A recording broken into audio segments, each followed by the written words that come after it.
Hello everyone, welcome to our YouTube channel conceptual study strong your base to strong your future. आइए हम कर रहे थे अपना हायर एजुकेशन जो पेपर 1 है यूनिट 10 उसका। ठीक है, अभी तक हमने लगभग कर चुके हैं कहाँ तक, जो ओरिएंटल हो गया या कन्वेंशनल हो गया, नॉन कन्वेंशनल लर्निंग प्रोग्राम हो गया, वहाँ हम पॉलिसी मेकिंग और एक्रीडेशन तक कर चुके थे। ठीक है, अब आज हम जो करेंगे वो क्या होगा, उसी में जो मैंने बताया था ना आपको 3 पिलर्स हैं। कौन कौन से? पहला पिलर है अपना पॉलिसी मेकिंग का, जिसमें सेंट्रल गवर्नमेंट और स्टेट गवर्नमेंट आता है, और दूसरा है एक्रीडेशन का, जिसमें नैक, एनबीए, एबी, ठीक है, या फिर केब, ये आते थे। और उसके बाद अब जो एक अपना बचा रेगुलेशन कि किस इंस्टीट्यूट पे कौन सी जो है वो रेगुलेटरी बॉडी होगी जो उसे रेगुलेट करेगा, तो आज हम वो पढ़ेंगे। ठीक है, चलिए स्टार्ट करने से पहले अगर आपने अभी तक चैनल को सब्सक्राइब नहीं किया है तो पहले चैनल को सब्सक्राइब कर दीजिए, और वीडियो अच्छी लगे तो प्लीज़ लाइक जरूर करना और कमेंट करके बताना, फीडबैक देना कि क्या अच्छा लगा, क्या बुरा लगा, कोई अगर गलती है तो वो जरूर बताना, तो आपका फीडबैक मस्ट है। ठीक है, चलिए स्टार्ट करते हैं। तो देखिए हमने क्या किया था, हमने पॉलिसी मेकिंग अपना कर लिया था और एक्रीडेशन हमने कर लिए थे। आज हम करने वाले हैं क्या, रेगुलेशंस। तो रेगुलेशंस क्या है? देखिए रेगुलेशन में सबसे मेन बॉडी जो है वो है आपकी यूजीसी, जहां से क्वेश्चन बनने का बहुत ज्यादा चांस बनता है आपका। आई कब? ये 1953 में, है ना। हमने ये सबसे पहले बात कर ली थी जब हमने पोस्ट इंडिपेंडेंस पॉलिसीज की बात करी थी। अगर अभी तक वो वीडियोस आपने नहीं देखी तो पहले वो प्लीज देख लीजिए, जितने भी वीडियोस इससे पहले हैं वो देख लीजिए, तभी आपका बेस जो है वो क्लियर हो पाएगा और आपको पता लगेगा कि चल क्या रहा है ना, कि कहाँ से पॉलिसीज बन के आई, क्या है एजुकेशन सिस्टम, कौन कौन सी पॉलिसीज आई, किसने क्या दिया, वो सब समझ में आएगा आपको। तो इसमें क्या है, यूजीसी कब है? 1953 में आई थी। एक्ट कौन सा इसका? 1956। देखो आई कब? 1953 में, और एक्ट इसका जब पार्लियामेंट से पास हुआ कब हुआ? 1956 में। ठीक है, अब यहाँ पे एक क्वेश्चन बनता है सबसे इंपॉर्टेंट, कौन सा? यूनिवर्सिटी ग्रांट्स कमीशन, इसकी फुल फॉर्म। ठीक है, क्योंकि वहां पे आपको क्वेश्चन में जब ऑप्शन देगा तो वहां पे एस काट देगा, ठीक है, या फिर यूनिवर्सिटी की बजाय यूनिवर्सिटीज कर देगा, कमीशंस कर देगा, या छोटी छोटी मिस्टेक कर देगा, सॉरी यहाँ पे छोटी छोटी मिस्टेक्स कर देगा जिसकी वजह से प्रॉब्लम हो जाएगी। ठीक है, तो ये रहेगा। तो आपको यहाँ पे जो यूनिवर्सिटी ग्रांट्स कमीशन है वो पूरे प्रॉपर तरीके से इसकी फुल फॉर्म्स जो है वो अच्छे तरीके से आपको याद करने ही पड़ेंगे। ठीक है, एक्ट कब आया? 1956 में आया। सेटअप कब हुआ? 28 दिसंबर 1953 को आया था, हुआ था ये सेटअप, और उसका 1956 को इससे एक्ट पास करके इसको स्टैच्यूटरी बॉडी बना दिया। स्टैच्यूटरी बॉडी बोले तो अपने हिसाब से जो काम करेगी, अपने एक्ट के हिसाब से जो काम करेगी। ठीक है, फिर UGC disburse the fund for grants, scholarships etcetera. देखिए अगर आप पढ़ रहे हैं यूनिवर्सिटीज में तो आपको स्कॉलरशिप किसी बच्चे को मिलती होगी, तो वो स्कॉलरशिप जो प्रोवाइड कराने का जो काम है वो किसका है? वो यूजीसी का ही है। वो ग्रांट्स प्रोवाइड कराती है, वो स्कॉलरशिप्स प्रोवाइड कराती है।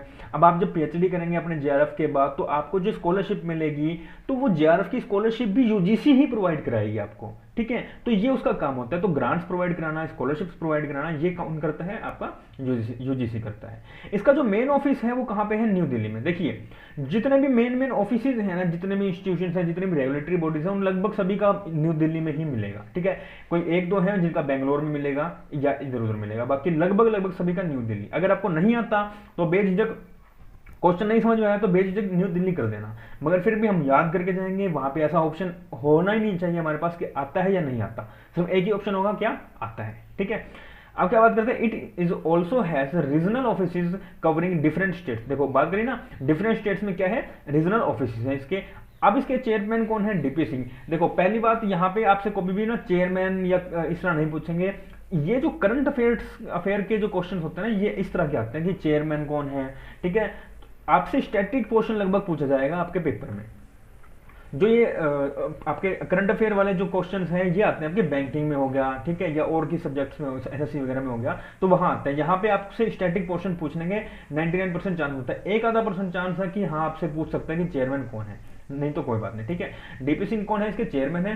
The organisational structure of UGC includes, कौन कौन इंक्लूड होता है? चेयरमैन होता है, vice chairman, other members including secretary, financial adviser, additional secretaries, director, legal adviser etcetera are appointed by the central government. तो क्या है ये? पहली बात क्या है? UGC grants commission. अब यूजीसी ग्रांट्स कमीशन क्या है? सेंट्रल गवर्नमेंट की एक क्या है वो बॉडी मतलब एक्ट है, तो अब एक्ट जो है उस पे जो काम करेगा वो क्या, कौन काम करेगा, सेंट्रल गवर्नमेंट। तो ये जितने भी अपॉइंट होंगे इसमें पर्सन, वो सारे के सारे सेंट्रल गवर्नमेंट करेगी, ठीक है। फिर UGC keeps an eye on the universities, क्या करता है यूजीसी, अपनी आंख गड़ाए बैठा होता है किस पे, यूनिवर्सिटीज पे, कि वो काम अपना ढंग से कर रही है या नहीं कर रही, ठीक है। इसीलिए फिर उसके बाद एक्रेडिटेशन भी दी जाती है, अपन एक्रेडिटेशन पढ़ी ना अभी कि नैक आती है, ठीक है, या एनबीए है, तो ये काम क्या करती हैं, ये एक्रेडिटेशन प्रोवाइड करती है, मतलब ग्रेडिंग जो ग्रेड्स हैं वो प्रोवाइड कराती हैं, ठीक है। तो उस वैसे ही यूजीसी क्या है, यूजीसी भी देखती है कि जो पॉलिसीज हैं जो बनाई गई हैं, रूल्स रेगुलेशंस, कोई प्रोटोकॉल्स हैं, वो क्या फॉलो किए जा रहे हैं यूनिवर्सिटीज के द्वारा या कॉलेज के द्वारा या नहीं किए जा रहे हैं, तो वहां पे वो चीज देखती है। और UGC time to time fake universities की जो है वो लिस्ट अपनी वेबसाइट पे भी डालती है। अभी रिसेंटली यूजीसी ने कुछ बहुत जो यूनिवर्सिटीज़ हैं उनकी अपनी फेक यूनिवर्सिटीज़ की जो लिस्ट है वो अपनी वेबसाइट पे भी जस्ट रिसेंटली डाली है, तो आप उधर से वहाँ पे देख भी सकते हैं, ठीक है। तो ये क्या है, ये यूजीसी आया कब 1953 में, और एक्ट कब कौन सा इसका, यूजीसी एक्ट 1956, ठीक है। 53 में आया, 56 में एक्ट पास हुआ। अब देखिए, अब इसमें यूजीसी एक्ट ने जो बताया है, देखो मैंने अभी बात बताई ना आपको कि फेक यूनिवर्सिटीज की क्या करता है वो लिस्ट डालता है, तो उसी तरह से ये बताता है कि कितने कितने यूनिवर्सिटीज आज के टाइम पे प्रेजेंट है। तो अकॉर्डिंग टू जो अपना 2020 मतलब आज के टाइम पे जो प्रेजेंट में यूनिवर्सिटीज है वो किस तरह की है। देखिए अभी अपन यूनिवर्सिटीज की बात करते हैं, पहले बात करते हैं होती को क्या क्या है ये। तो सेंट्रल यूनिवर्सिटीज, तो सेंट्रल यूनिवर्सिटीज कौन सी होती है, सेंट्रल यूनिवर्सिटीज वो यूनिवर्सिटीज होती हैं जिन पे कोई ना कोई एक्ट पास हुआ होता है, कहां से, पार्लियामेंट से। तो वो यूनिवर्सिटीज जिन पे कोई एक्ट होता है, ठीक है, उन्हें क्या कहते हैं हम लोग, सेंट्रल यूनिवर्सिटीज कहते हैं। अब आज के टाइम पे जो सेंट्रल यूनिवर्सिटीज हैं कितनी, वो है आपकी 53 यूनिवर्सिटीज, कितनी है 53, ठीक है। उस वक्त स्टेट यूनिवर्सिटीज जो स्टेट लेवल पे काम करती हैं, ठीक है। डीम्ड यूनिवर्सिटीज मैंने आपको बताया था, डीम्ड यूनिवर्सिटीज आपने बात करें ना पहले भी, डीम्ड टू बी यूनिवर्सिटीज मतलब वो यूनिवर्सिटीज नहीं है मगर यूनिवर्सिटीज जैसा काम कर रही हैं, ठीक है। यूनिवर्सिटीज तो नहीं है मगर यूनिवर्सिटीज जैसा काम कर रही हैं, तो वो क्या होगा, उनको दर्जा दिया गया, वो यूनिवर्सिटी नहीं है लेकिन उनको दर्जा दिया गया है किस चीज का, यूनिवर्सिटी का। तो वो कितनी है अपनी 124, स्टेट कितनी है 412, सेंटर कितनी है 53। प्राइवेट यूनिवर्सिटीज कौन सी है, प्राइवेट यूनिवर्सिटी जो ना तो सेंट्रल है ना स्टेट है, वो अपने मतलब प्राइवेट ओनरशिप है उनका, तो वो कितने हैं, वो 361, देखो है ना, सबसे ज्यादा यही है। क्यों, क्योंकि आज के टाइम पे प्राइवेट कॉलेजेस ही ज्यादा, गवर्नमेंट कितना काम करेगी, तो गवर्नमेंट ने प्राइवेट सेक्टर को इसमें अलाउ कर दिया कि आप भी यूनिवर्सिटीज खोल सकते हैं। तो आज के टाइम पे 361 प्राइवेट यूनिवर्सिटीज हैं इंडिया में, ठीक है। टोटल कितनी है ये यूनिवर्सिटीज, 950, मतलब 950 यूनिवर्सिटीज ऐसी हैं जो सही है, मतलब फेक नहीं है। तो उसके अलावा जो फेक यूनिवर्सिटीज हैं उनकी जो लिस्ट है वो भी अपनी वेबसाइट पे इन्होंने डाली हुई है, ठीक है। अब एक यूनिवर्सिटी आती है मेटा यूनिवर्सिटी। अब ये मेटा यूनिवर्सिटी कौन सी होती है, मेटा यूनिवर्सिटी वो यूनिवर्सिटी होती है जिसका खुद का कैंपस नहीं होता, पहली बार, ठीक है, जिसका खुद का कोई भी कैंपस नहीं होता, इसे हम वर्चुअल यूनिवर्सिटी भी कहते हैं, ठीक है। क्या कहते हैं, वर्चुअल यूनिवर्सिटी भी कहते हैं। अब ये जो यूनिवर्सिटी है वो काम क्या करती है, वो उसका जो मेन एम है ना, वो यही एम है कि वो जो रिसोर्सेज हैं, ठीक है, वो रिसोर्सेज को एक यूनिवर्सिटी से दूसरी यूनिवर्सिटी तक शेयर करवाने का यह काम करती है, ठीक है। तो यहां पे क्या कहते हैं, UGC came up with the concept of this university during the 12th 5 year plan. पहली बात ये आया कब, 12th 5 ईयर प्लान में। अब यहाँ पे मैं आपको छोटी सी चीज बता दूं जो आपके पीपल डेवलपमेंट एंड एनवायरमेंट में काम आने वाली चीज है। अपने इंडिया में पहले बनता था 5 ईयर प्लान, है ना, यहाँ पे बात करी गई है 5 ईयर प्लान की, मगर अब जो है वो मोदी गवर्नमेंट ने हटा के और ये कहा कि नहीं, अब हम ना जैसे सारा वर्ल्ड काम कर रहा है हम भी वैसे ही काम करेंगे। तो अब वो 5 ईयर प्लान ना बना के वो 15 ईयर प्लान बनाते हैं। कहते हैं कि छोटे टाइम में, मतलब शॉर्ट टर्म अगर आप टारगेट लेके चल रहे हो तो आप ज्यादा काम नहीं कर पाओगे, आप लॉन्ग टर्म टारगेट लेके चलिए तो आप ज्यादा काम भी कर पाओगे। तो इन्होंने अब 5 ईयर प्लान को खत्म करके इसे 15 ईयर प्लान बना दिया है ना, 15 ईयर प्लान। अब जो मेटा यूनिवर्सिटी का है वो कब आया, 12th 5 ईयर प्लान में। This is the virtual university, ये वर्चुअल यूनिवर्सिटी है, इट हैव नो कैंपस, कोई कैंपस नहीं, मैंने आपको पहले बता दिया। अब इसका जो मेन एम है वो क्या है, universities to share resources among different universities with the use of latest technologies and provide a platform for communication, collaboration and cooperation, ठीक है। तो ये किस चीज के लिए प्लेटफॉर्म प्रोवाइड कराती है आपको, कम्युनिकेशन के लिए, कोलैबोरेशन के लिए और कोऑपरेशन के लिए, ठीक है। ये रिसोर्सेज को शेयर कराने का काम करती है, कहां से, एक यूनिवर्सिटी से दूसरी यूनिवर्सिटी तक, ठीक है। ये हुआ अपनी central university, state university, deemed university, private university और मेटा यूनिवर्सिटी। ये पांचों के पांचों इस तरह की यूनिवर्सिटीज हैं। अब बात करते हैं जो नेक्स्ट रेगुलेटर है वो कौन सा, AICTE। AICTE ये भी इंपॉर्टेंट हो जाता है। देखो दो तीन जो है वो काफी इंपॉर्टेंट है, एक है आपका UGC, एक है AICTE, एक है CSIR, ठीक है। और भी आगे हैं, वो भी कुछ इंपॉर्टेंट है बट इतनी नहीं है जितनी ये ज्यादा है, ठीक है। तो अब ये आया कब, ये आया 45 में। अब पहली बात AICTE की फुल फॉर्म क्या है, देखो जो UGC थी वो तो थी आपकी यूनिवर्सिटीज पे, ठीक है, और जो AICTE है वो है आपका टेक्निकल एजुकेशन पे। अब यहाँ पे मैं थोड़ा सा लिंकअप करूंगा। देखो जो UGC है वो है यूनिवर्सिटी पे, और जो NAC है वो भी है यूनिवर्सिटी पे। NAC एग्रीडेशन देते हैं ना, तो वो भी यूनिवर्सिटीज पे है, और जो NAC है वो भी यूनिवर्सिटी पे, और UGC वो भी यूनिवर्सिटी पे।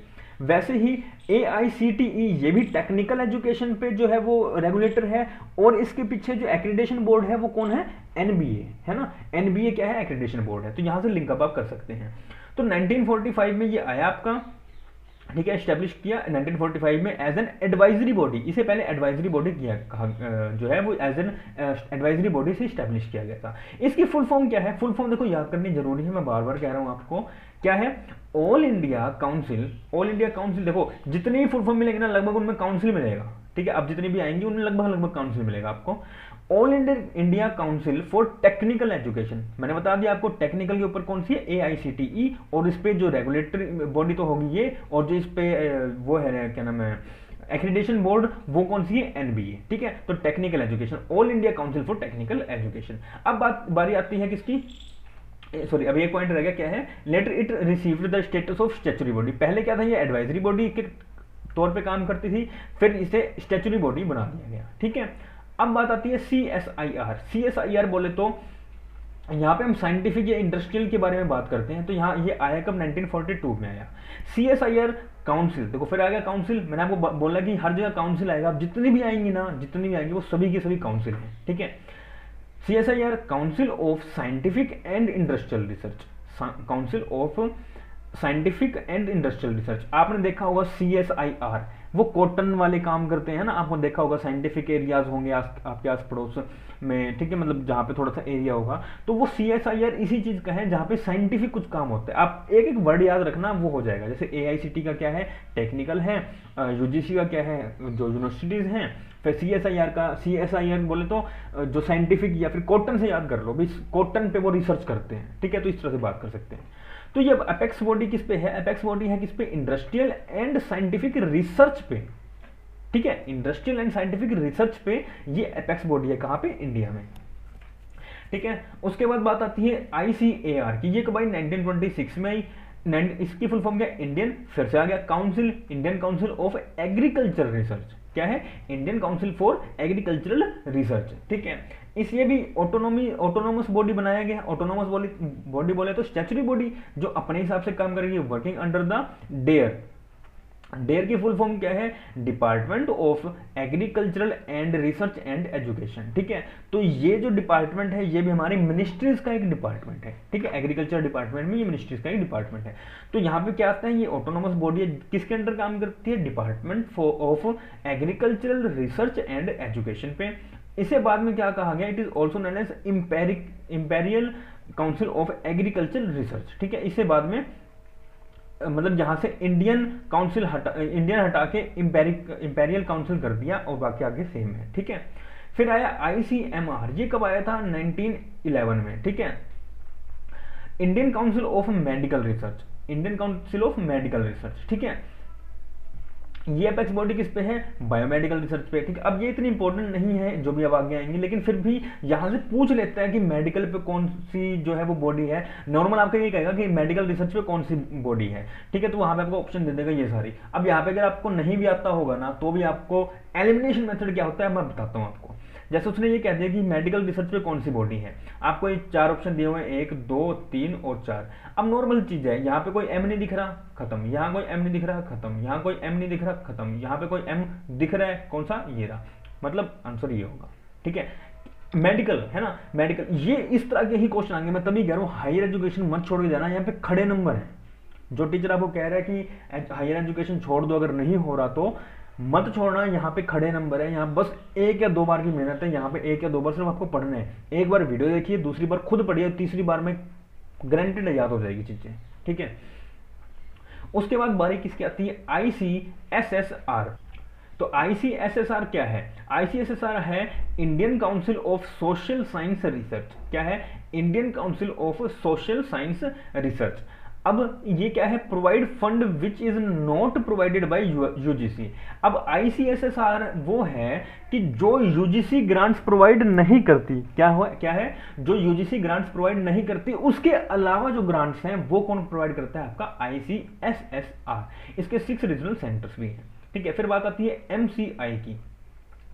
MCI कब आया, 1956 में, मेडिकल काउंसिल ऑफ इंडिया, ठीक है, मेडिकल काउंसिल ऑफ इंडिया। इसे स्टैब्लिश किया गया था कब, अंडर द एक्ट 1956, ठीक है। अब दो चीजों का है, एक तो मेडिकल काउंसिल एक्ट 1956 है और दूसरा कौन सा है, यूजीसी एक्ट 1956, दोनों ही 1956 में है, ठीक है। अमेंडमेंट इसमें कब करी गई, 1993 में करी गई, और इसको बंद कब करा गया, 2019 में किया गया। अब इसको बंद करने का ना एक बहुत बड़ा कारण था, ठीक है, MCI को, क्योंकि ना ये जो है वो इसका काम संभाला नहीं जा रहा था। तो इसका काम किसको दिया संभालने के लिए, नेशनल जो मेडिकल काउंसिल है ना, इस नेशनल मेडिकल काउंसिल को संभालने को दे दिया था, ठीक है। All work are they under national medical council, gives recommendation to the central government for setting up new medical colleges, opening of new courses etcetera. तो ये जो बॉडी है ये क्या काम करती है, ये रिकमेंडेशन भी देती है किसको, सेंट्रल गवर्नमेंट को, किस चीज के लिए, कोई भी न्यू मेडिकल कॉलेजेस खोलने के लिए या फिर कोर्सेज को ओपन करने के लिए। तो ये क्या है, मेडिकल काउंसिल ऑफ इंडिया, ठीक है।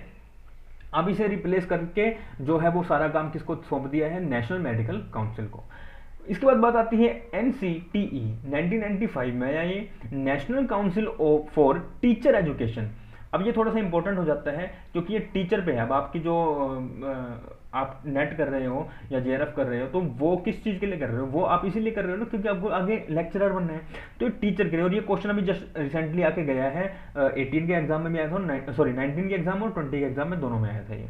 तो national council for teacher education इसकी फुल फॉर्म है। ये भी एक स्टैच्यूटरी बॉडी है, जितनी भी रेगुलेटर्स हैं वो सारी स्टैच्यूटरी बॉडी है, याद रखना। National council for teacher education act 1993, ठीक है। एक्ट कौन सा इसका, 1993 है। एक्ट आया कब, 1993 में, लेकिन इसको सेटअप कब किया गया, 1995 में, ठीक है। फिर रिकमेंड क्या करते हैं, गाइडलाइंस करती है किसको, for new courses and setting standards for qualifying examination for teachers, ठीक है। जो टीचर्स के लिए क्वालिफाइंग एग्जामिनेशन है, जैसे कि आपका ये NTA नेट, ठीक है। NTA नेट किस चीज के लिए है, टीचर की क्वालिफिकेशन के लिए, जैसे HTAT होता है, ठीक है, CTAT होता है। ये क्या है, ये टीचर्स की क्वालिफिकेशंस को जो है या फिर एग्जामिनेशन है उनको, उनकी जॉब्स के लिए। तो ये क्या है, ये एक रेगुलेटर है जो ये रिकमेंडेशन देता है कि ये वाला एग्जाम कराना चाहिए या इस तरह से इसे कंडक्ट करवाना चाहिए। तो उसमें न्यू कोर्सेज या स्टैंडर्ड सेटिंग करने का भी काम ये करता है, ठीक है। तो ये कौन सी होगी अपनी, NCTE, national council for teacher education. चलिए नेक्स्ट क्या है, DCI। अब DCI क्या है, तो DCI क्या है अपना, DCI है 1948 में है, पहली बात तो ये, ठीक है। इसकी फुल फॉर्म क्या है, डेंटल काउंसिल ऑफ इंडिया। क्या फुल फॉर्म है, dental council of India. Work under the dentist act 1948, act 1948 में, सेटअप भी इसको 1948 में किया गया, ठीक है। डेंटिस्ट के लिए जो बनाई गई है काउंसिल उस पे है, ये भी स्टैच्यूटरी बॉडी है, ठीक है। एबोलिश कब किया गया, 2020 में। इसको एबोलिश करने का सबसे बड़ा रीजन था क्योंकि ना इसमें भी धांधली हुई थी, बहुत बड़ी धांधली हुई थी, इसमें घपले हुए थे, तो इस वजह से इसको एबोलिश, इसको बंद कर दिया गया। और इसका जो सारा काम था वो सौंप किसको दिया, नेशनल डेंटल कमीशन को। किसको सौंपा गया, नेशनल डेंटल कमीशन को। जो पीछे MCI थी, इसका जो काम था वो भी किसको सौंपा गया था, नेशनल मेडिकल काउंसिल को। और इसका जो काम है DCI का, इसका किसको सौंपा गया, नेशनल डेंटल कमीशन को, ठीक है। उसका मेडिकल कमीशन, इसका dental commission. Maintain uniformity in dental education in India. ये ऑल ओवर इंडिया एक यूनिफॉर्मिटी बनाती है कि आपका जो सिलेबस होगा या आप जो भी पढ़ रहे हैं, एजुकेशन सिस्टम है, वो इक्वल हो, यूनिफॉर्म हो, सबके लिए बराबर हो, ठीक है। जैसे कि मैं आपको बताता हूं,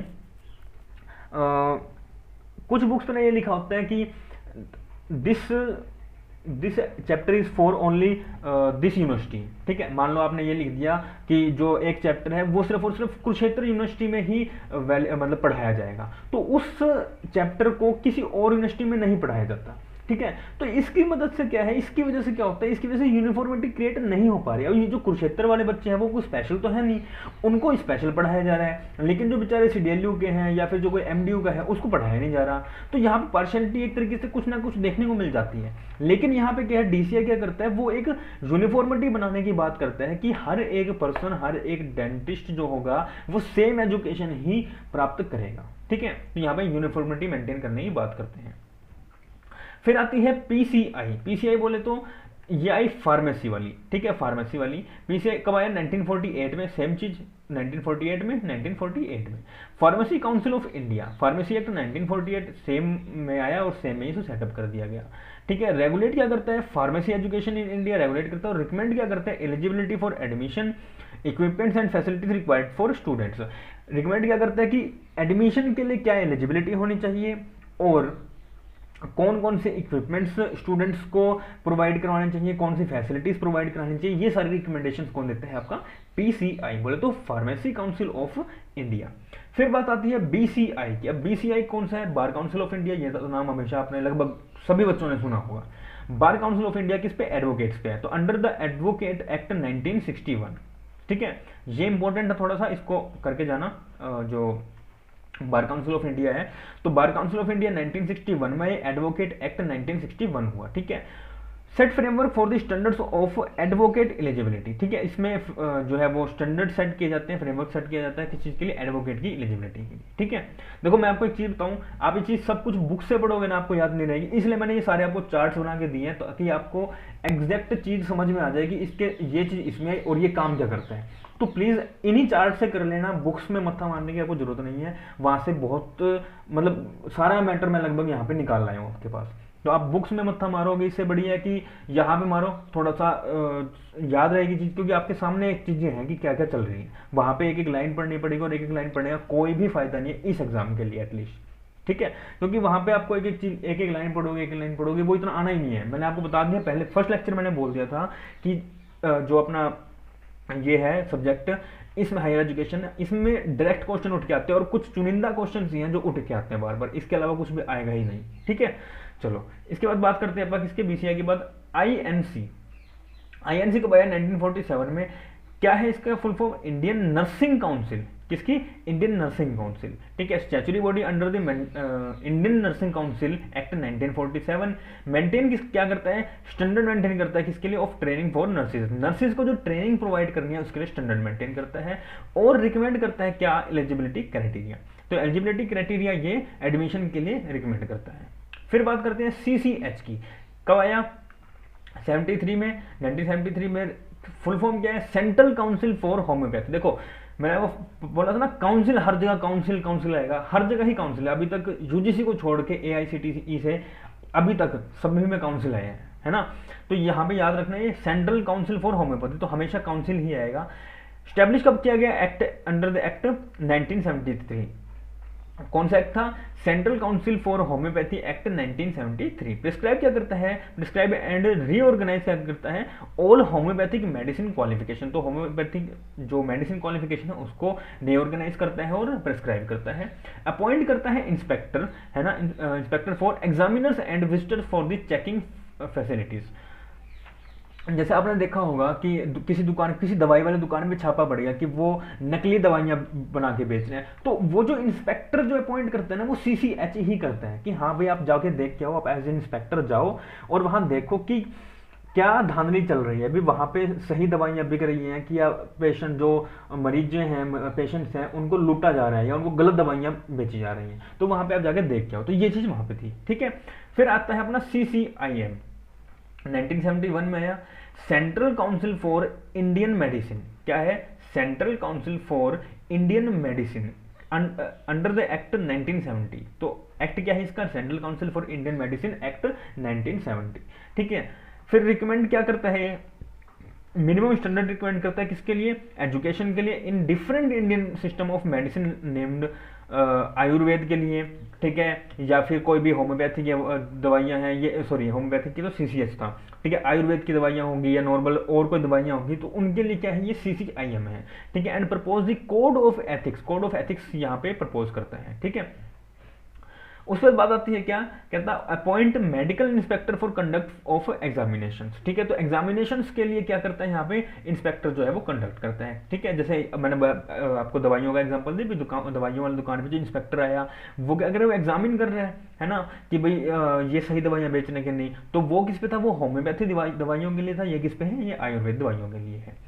अब आता है लास्ट थोड़ा सा ये CA। अब ये CA चार्टर्ड अकाउंटेंट नहीं है, यहाँ पे CA का मतलब है काउंसिल ऑफ आर्किटेक्चर, ठीक है, ये कब आया, 1972 में आया। Architectures act 1972, architects act 1972 deal किसके साथ करता है, क्या है, स्टैंडर्ड ऑफ एजुकेशन, एक तो स्टैंडर्ड बताता है एजुकेशन का, और रीऑर्गेनाइज करता है किस चीज को, क्वालिफिकेशन को रीऑर्गेनाइज करता है, ठीक है। तो CA क्या है अपना, काउंसिल ऑफ आर्किटेक्चर, कब कौन से एक्ट में आया ये, आर्किटेक्ट्स एक्ट 1972। फिर आया RC बोले तो रिहेबिलाइजेशन काउंसिल। अब जो रिहेबिलाइजेशन काउंसिल है वो कब आया, पहली बात तो 1986 में आया, और ये रूरल एरियाज के अंदर जाके ना काम करता है, कहाँ पे करते हैं, रूरल एरियाज के अंदर। रिहेबिलाइजेशन का मतलब होता है किसी जो चीज खराब हो चुकी है, जो चीज मतलब यूं कहो कि खत्म होने वाली, तो उसको रिहेबिलाइज बोले तो उसको सही करने का काम करता है, ठीक है। तो ये क्या है, रूरल सेक्टर्स में जाके काम करता है, वर्क इन रूरल सेक्टर्स। और एक्ट कौन सा इसका, रिहेबिलाइजेशन काउंसिल एक्ट 1992, ठीक है। तो ये जो है वो अपने सारे के सारे जो काउंसिल सॉरी रेगुलेटर्स हैं, ठीक है, देख लेते हैं कौन से हैं। पहला है अपना जो यूजीसी में मैंने बता दिया। फिर AICTE बोल तो all India council for technical education, CSIR council of scientific and industrial research, कोटल से याद कर लेना इसे। ICAR बोले तो एग्रीकल्चर रिसर्च। फिर ICMR मेडिकल रिसर्च, बायोमेडिकल पे एपेक्स बॉडी है। ICSSR बोले तो Indian council of social science research, ठीक है। MCI बोले तो मेडिकल काउंसिल ऑफ इंडिया, इसका काम जो है वो किसको सौंप दिया गया है, नेशनल मेडिकल काउंसिल को। NCTE ये है टीचर्स की ट्रेनिंग पे या टीचर्स की एजुकेशन पे, उनकी क्वालिफिकेशन क्या होगी वो सारा का सारा यहाँ पे बताया जाता है। DCI डेंटल पे, PCI फार्मेसी पे, BCI बोले तो bar council of India, INC nursing council पे, CCH होम्योपैथी पे, CCIM जो है वो है किस पे, आयुर्वेद पे। फिर है CA आर्किटेक्चर का और RC है रिहेबिलिटेशन का। अब इसके बाद बात आती है state council of higher education. State council किसके लिए, हायर एजुकेशन के लिए क्या करता है, ये रिकमेंड करता है क्या, नेशनल पॉलिसी ऑफ एजुकेशन। तो ये नेशनल पॉलिसी ऑफ एजुकेशन को रिकमेंड करता है, ठीक है, बताता है कि इसमें क्या क्या होने चाहिए नेशनल पॉलिसी ऑफ एजुकेशन में, मतलब एजुकेशन में किस किस तरह की चीज़ें होनी चाहिए। तो वो एक पॉलिसी जब बनती है तो नेशनल पॉलिसी ऑफ एजुकेशन, तो उसमें अपनी बात बताता है कि क्या क्या चीज़ें होनी चाहिए, ठीक है। फिर है state council have set up state council of higher education, SCHE full form है state council of higher education. तो यहाँ पे इसे सेटअप किया जाता है किसको, SCHE को। और इसका एम क्या है, organising coordinated programme for development of higher education in each state. तो यहाँ पे क्या बात करता है, ऑर्गेनाइज करता है और कोऑर्डिनेट करता है प्रोग्राम्स को में डेवलपमेंट करने के लिए किसका, हायर एजुकेशन का हर एक स्टेट में, ठीक है। तो हर एक स्टेट का ये अपना जो है वो सेटअप करते हैं। फिर बात आती है Mahatma Gandhi national council for rural institutes. ये क्या है, ऑटोनोमस बॉडी है, autonomous society, registered in 1995, funded by the ministry of education. तो इसको जो है वो फंड कौन करता है, मिनिस्ट्री ऑफ एजुकेशन। देखो मैंने स्पेशली मिनिस्ट्री ऑफ एजुकेशन क्यों लिखा है यहाँ पे, जो MHRD था उसका नाम जो चेंज करके 2020 में अभी जो न्यू नेशनल पॉलिसी आई है, एजुकेशन पॉलिसी आई है, उसमें मिनिस्ट्री ऑफ जो अपनी MHRD थी, ठीक है, उसको नाम चेंज करके क्या कर दिया है, मिनिस्ट्री ऑफ एजुकेशन कर दिया है, ठीक है। तो ये क्वेश्चन अभी रिसेंट का है, तो ये क्वेश्चन बनने के चांसेस हैं कि MHRD का न्यू नेम क्या है, तो वो क्या है, मिनिस्ट्री ऑफ एजुकेशन। और हाँ, UGC का भी जो नाम है, जब अभी मैं स्पेशल आपको अलग से कराऊंगा, ठीक है, 2020 की पॉलिसी, तो उसमें आप बात करेंगे, तो UGC का नाम भी जो है वो चेंज करने की वहां पे बात की गई है, ठीक है। अब देखो महात्मा गांधी की जब अपनी बात हुई, तो यहाँ पे क्या बात आई थी, जब मैंने पॉलिसीज करी थी, आपको याद हो तो, ठीक है, जाकिर हुसैन वाली पॉलिसी है ना, तो उसमें बात आई थी किसकी, गांधी की फिलोसफी की। उसमें बात करी थी हैंड की, हर्ट की और जो है हेड की। तो वहां पे फिलोसफी आई थी नई तालीम, ठीक है, आपको याद होगा तो, ठीक है, नई तालीम वगैरह की यहाँ पे बात करी गई थी।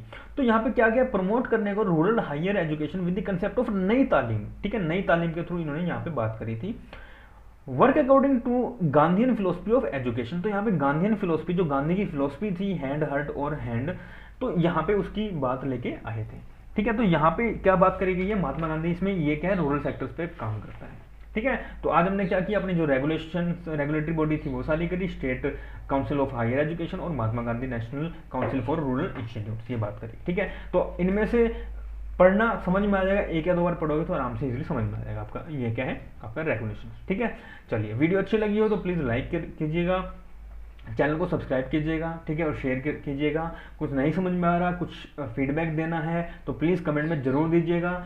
उससे फीडबैक मिलने से क्या है, वो इम्प्रूवमेंट होने में भी अच्छा रहेगा। ठीक है, वो हेल्पफुल रहता है। ठीक है, चलिए आज के लिए सिर्फ इतना ही। Thank you very much.